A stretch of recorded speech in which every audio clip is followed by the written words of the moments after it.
Hello students, welcome to my channel Neha Educare. आज हम शुरू करेंगे क्लास 8th हिस्ट्री चैप्टर 10 दृश्य कला की बदलती दुनिया, the changing world of visual arts.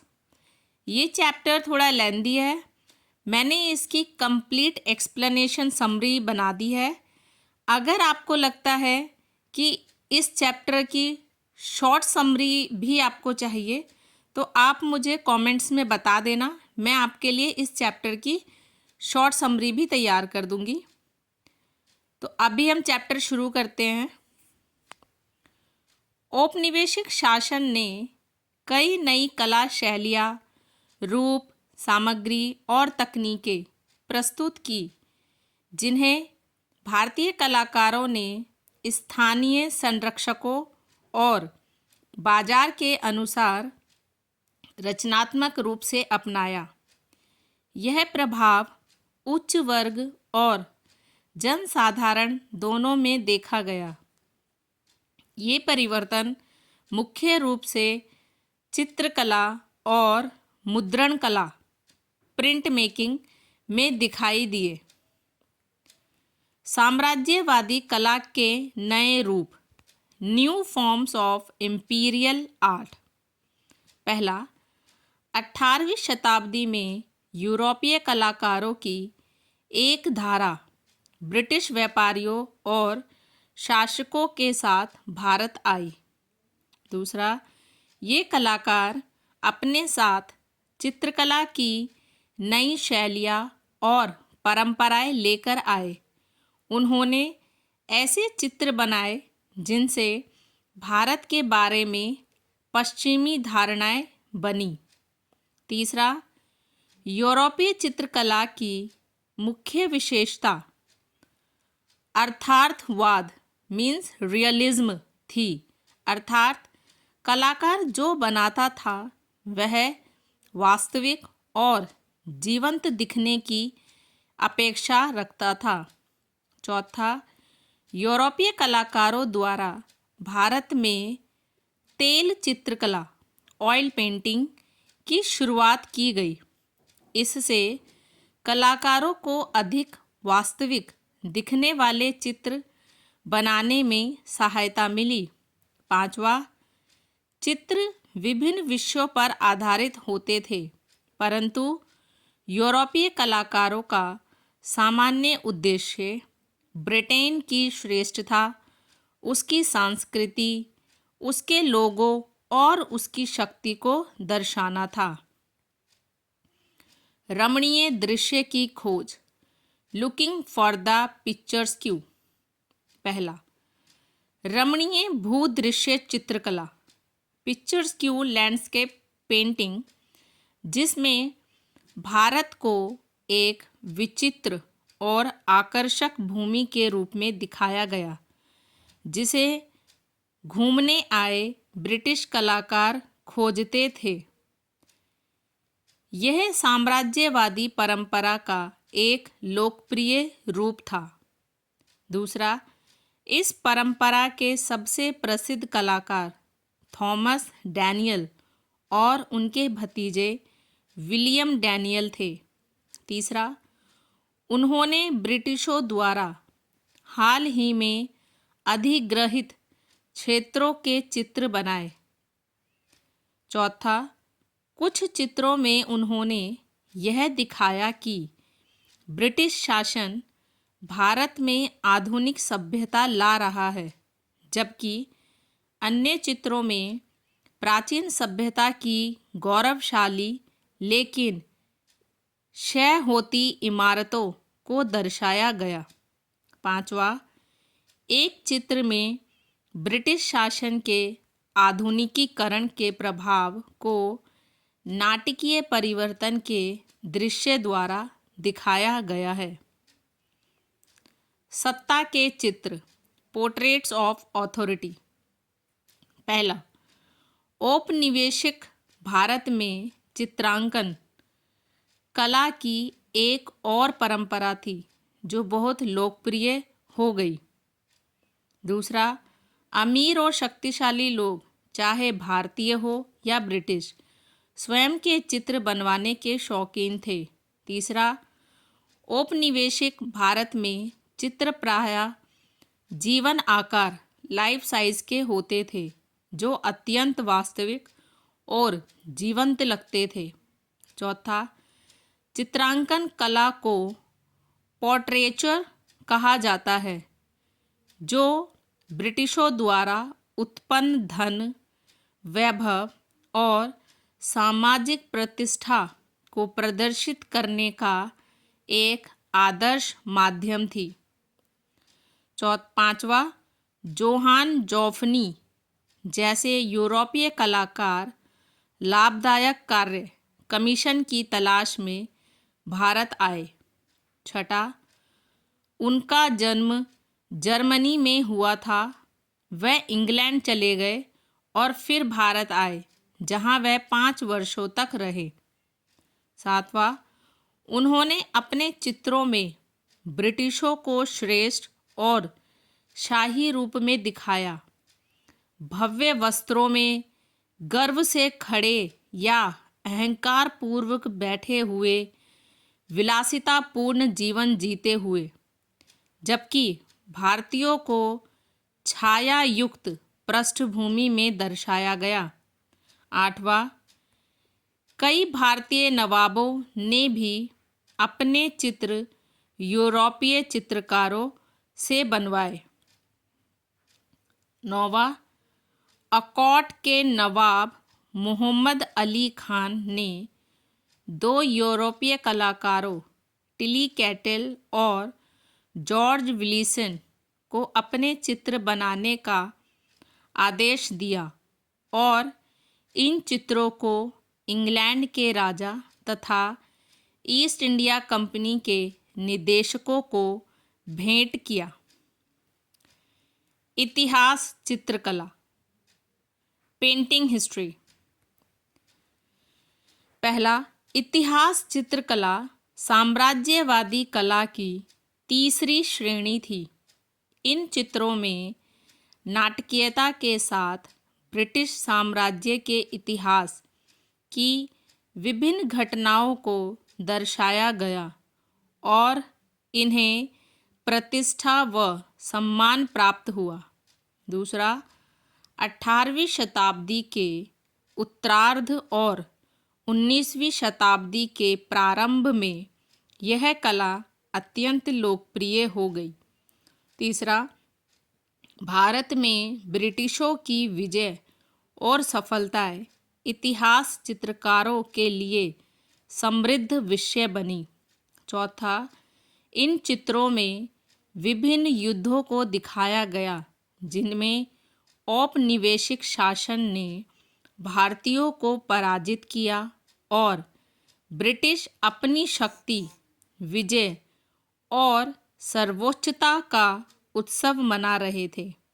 पांचवा, इतिहास चित्रकला का पहला चित्र 1762 में फ्रांसिस हेमन द्वारा बनाया गया, जिसमें प्लासी के युद्ध में नवाब सिराजुद्दौला की सेना की पराजय और मीर जाफ़र को मुर्शिदाबाद का नवाब बनाए जाने को दर्शाया गया है। इस चित्र में मीर जाफ़र को लॉर्ड क्लाइव का स्वागत करते हुए दिखाया गया है। छठा, रॉबर्ट कैर पॉटर ने 1799 में मैसूर के टीपू सुल्तान की प्रसिद्ध सेरिंगपट्टम की लड़ाई में हुई पराजय का चित्र बनाया। यह चित्र क्रिया और ऊर्जा से भरपूर है, जिसमें घटना को नाटकीय रूप दिया गया है और ब्रिटिश विजय का महिमा मंडन किया गया है। सातवां, साम्राज्यवादी इतिहास चित्रकला का उद्देश्य ब्रिटिश विजय की सार्वजनिक स्मृति बनाना था, ताकि यह दिखाया जा सके कि ब्रिटिश अजेय और सर्वशक्तिमान है। दरबारी कलाकारों के साथ क्या हुआ? What happened to the court artist? पहला, विभिन्न दरबारों में भारतीय कला की अलग अलग परंपराएं प्रचलित थी। दूसरा, मैसूर में टीपू सुल्तान ने यूरोपीय कला का विरोध किया और भित्ति चित्रकला म्यूरल पेंटिंग की परंपरा को प्रोत्साहित करते रहे। तीसरा, मुर्शिदाबाद के दरबार में अलग प्रवृत्ति दिखाई दी। ब्रिटिशों ने सिराजुद्दौला को पराजित कर पहले मीर जाफ़र और फिर मीर कासिम को अपने कठपुतली नवाब के रूप में गद्दी पर बैठाया। नवाब ने स्थानीय लघु चित्रकारों को ब्रिटिशों की कला शैली और रुचि अपनाने के लिए प्रेरित किया। चौथा, मुर्शिदाबाद के स्थानीय कलाकारों ने यूरोपीय अर्थार्थवाद के तत्व अपनाने शुरू किए। उन्होंने परिप्रेक्ष्य पर्सपेक्टिव का प्रयोग किया, अर्थात चित्रकला की वह शैली जो पास और दूर की वस्तुओं के बीच दूरी का आभास कराती है। आकृतियों को वास्तविक दिखाने के लिए विभिन्न रंग छायाओं शेड्स का प्रयोग किया गया। पांचवा, स्थानीय चित्रकारों ने स्थानीय पौधों, जानवरों, ऐतिहासिक इमारतों व स्मारकों, त्योहारों आदि के बहुत से चित्र बनाए। इन चित्रों को ईस्ट इंडिया कंपनी के अधिकारियों ने संग्रहित किया और इन्हें कंपनी पेंटिंग्स कहा गया। नई लोकप्रिय भारतीय कला, the new popular Indian art. First, 19वीं शताब्दी में भारत के अनेक शहरों में लोकप्रिय कला की एक नई दुनिया विकसित हुई। दूसरा, स्क्रॉल चित्रकला स्थानीय गांवों के कलाकारों, जिन्हें पटुआ और कुम्हार कहा जाता था, द्वारा विकसित की गई। तीसरा, बंगाल का काली घाट एक वाणिज्यिक और प्रशासनिक केंद्र के रूप में विकसित हो रहा था। चौथा, पौराणिक विषय स्क्रॉल चित्रकारों की प्रमुख कला शैली थी, जिसमें देवी देवताओं की छवियां बनाई जाती थी। पांचवा, काली घाट के चित्रकारों ने छायांकन शेडिंग का प्रयोग कर आकृतियों को गोलाई देने की कोशिश की ताकि चित्र त्रि-आयामी 3D दिखे, पर वह पूरी तरह यथार्थवादी और जीवंत नहीं थे। छठा, प्रारंभिक काली घाट चित्रों में जानबूझकर गैर अर्थार्थवादी साहस शैली अपनाई गई। कम रेखाओं, विवरण और रंगों में बड़ी व शक्तिशाली आकृतियाँ दर्शाई गई। सातवां, काली घाट के अनेक चित्र बड़ी संख्या में छापे गए और बाजार में बेचे गए। इन चित्रों की नक्काशी लकड़ी के ब्लॉकों पर की जाती थी।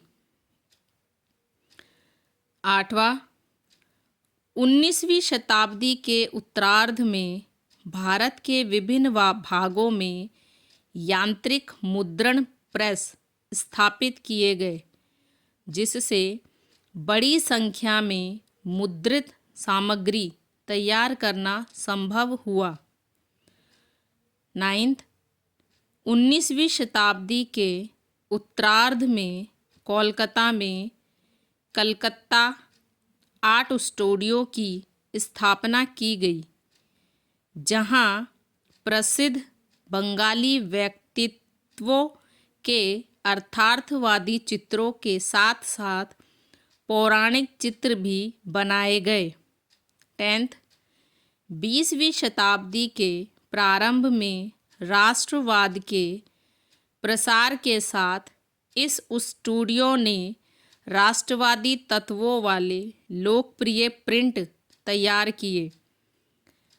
इनमें कुछ चित्रों में भारत माता को देवी के रूप में राष्ट्रीय ध्वज धारण किए दिखाया गया, जबकि कुछ में राष्ट्रवादी नायकों को भारत माता के लिए अपना शीश बलिदान करते हुए दर्शाया गया। राष्ट्रीय कला की खोज, the search for a national art.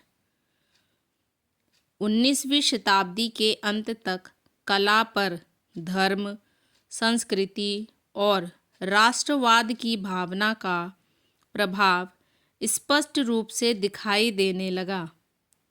कई चित्रकारों ने ऐसी शैली विकसित करने का प्रयास किया जिससे आधुनिक भी माना जाए और भारतीय भी।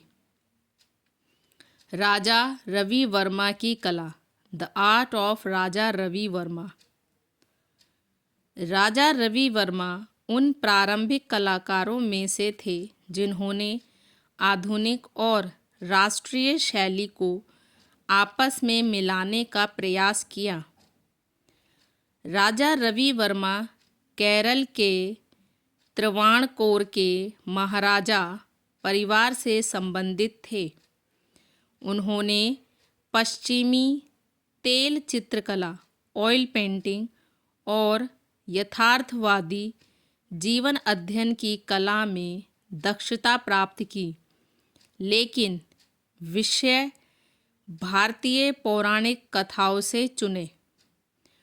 उन्होंने मुख्य रूप से रामायण और महाभारत के प्रसंगों का चित्रण किया।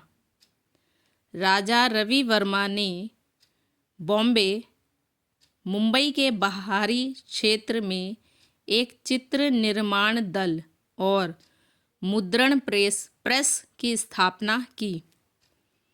राष्ट्रीय कला की एक विभिन्न दृष्टि, a different vision of national art. Bengal में राष्ट्रवादी कलाकारों का एक नया समूह अविंद्रनाथ ठाकुर के नेतृत्व में एकत्र हुआ, जो रविंद्रनाथ ठाकुर के भतीजे थे। उन्होंने राजा रवि वर्मा की कला का विरोध किया और उसे पश्चिमी शैली की नकल बताया। उनका मत था कि पश्चिमी और आधुनिक कला का उपयोग राष्ट्र की प्राचीन मिथकों और कथाओं को दर्शाने के लिए नहीं किया जा सकता। वे पुनर्जागरण चाहते थे और प्रेरणा के लिए मध्यकालीन भारतीय लघु चित्रकला परंपराओं तथा अजंता गुफाओं की प्राचीन भित्ति चित्रकला की ओर मुड़े। उन्हें राजपूत शैली की चित्रकला से भी प्रेरणा मिली। उनकी कला पर जापानी चित्रकला का भी प्रभाव पड़ा, जो उनके कुछ चित्रों में देखा जा सकता है। Thank you. मैंने पूरे चैप्टर की समरी बहुत अच्छे से एक्सप्लेन कर दी है। सभी स्टूडेंट बहुत आराम से वीडियो को सुने और चैप्टर को समझे। और अगर आपको इसकी भी इस चैप्टर की और शॉर्ट समरी चाहिए तो प्लीज़ मुझे कमेंट में ज़रूर बता देना।